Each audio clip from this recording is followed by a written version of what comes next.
Welcome to the deep dive. Today we've got a really specific mission. We're mapping out a strategic career plan, specifically for a humanities graduate who's aiming, well, right for the top financially in India. Yeah, we're talking the top 1% of earners. That's what, somewhere between 90 lakhs and maybe 1.5 crores a year. It's ambitious. Extremely ambitious. And I guess the immediate question is how? Because the obvious paths seem tricky. They are. Our sources talk about this idea of a career moat. Think of it like a defensible spot in the job market. Okay, a moat. What makes it defensible? 4 things, basically. High demand is the job future-proof. High value, can it actually pay in that top 1% bracket? Accessibility, can someone with a humanities background realistically get in? And this is the kicker. Low competition. Low competition. That feels wrong for top salaries. Don't high salaries usually mean insane competition? Usually, yes. And that's where the traditional routes fail, according to the analysis. Think investment banking, management consulting. The big names. Right. They look high value, but the competition is fierce, and worse, it's often ring-fenced.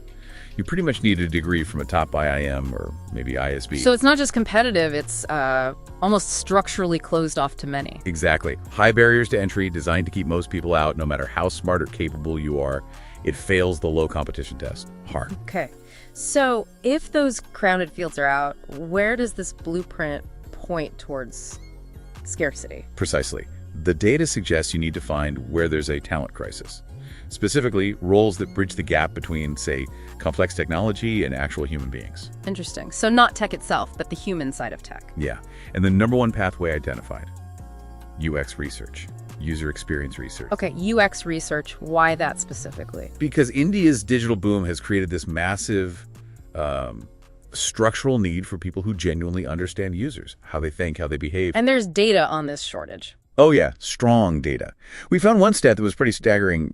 Something like 78% of employers report a shortage of user research skills.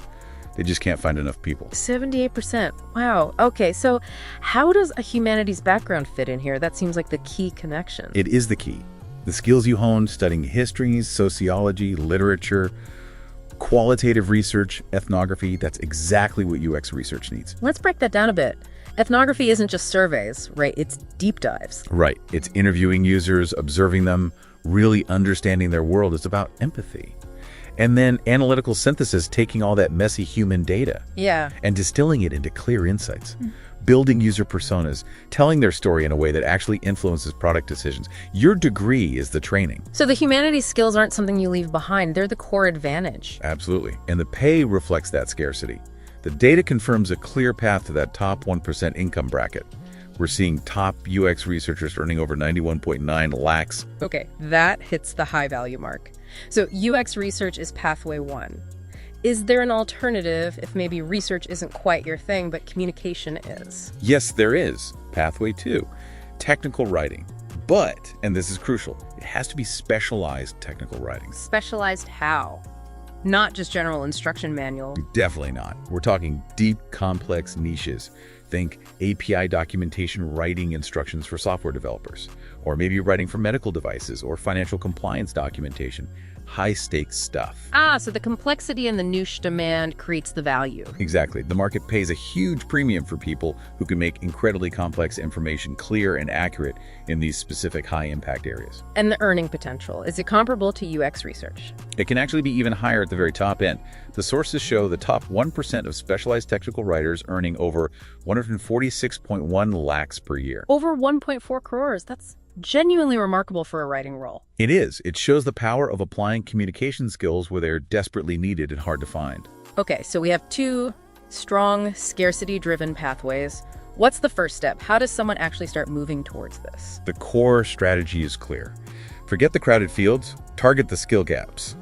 For UX research, the most practical starting point identified is building a portfolio. Proof over pedigree. Exactly. Something like the Google UX Design Professional Certificate is mentioned as a good, low-cost way to build foundational skills and that crucial portfolio. You need artifacts to show employers. Makes sense. You need to demonstrate the skills. Now, you mentioned the top 1% salaries. Those don't happen overnight. What triggers that big jump from, say, a solid 30-40 lakhs to over 90 lakhs? That leap usually happens when you move from pure execution, doing the interviews, writing the docs, to a more strategic level. Strategic how? Management. That's one route, yeah. Director or VP level roles, shaping product strategy, or becoming a principal level individual contributor, a deep expert in a specific high value area, perhaps like AI research within UX. That's where the big money is. You're not just doing the work, you're defining why and how the work gets done. So the first 5 years are about building the craft, the portfolio, the reputation. The next stage is leveraging that into strategic impact. Precisely. It's a long game, but the path is there. What's really striking about this whole blueprint is that it's not about abandoning your humanities background at all. Not in the slightest. Yeah. It's the ultimate application of it, really. Understanding people, asking the right questions, communicating complex ideas clearly. That is the job. You're just monetizing those core humanities principles in a high-demand context. So the final thought here seems to be, don't just focus on mastering the technology itself. Right. The real lasting value, the top 1% value, lies in becoming that indispensable bridge between the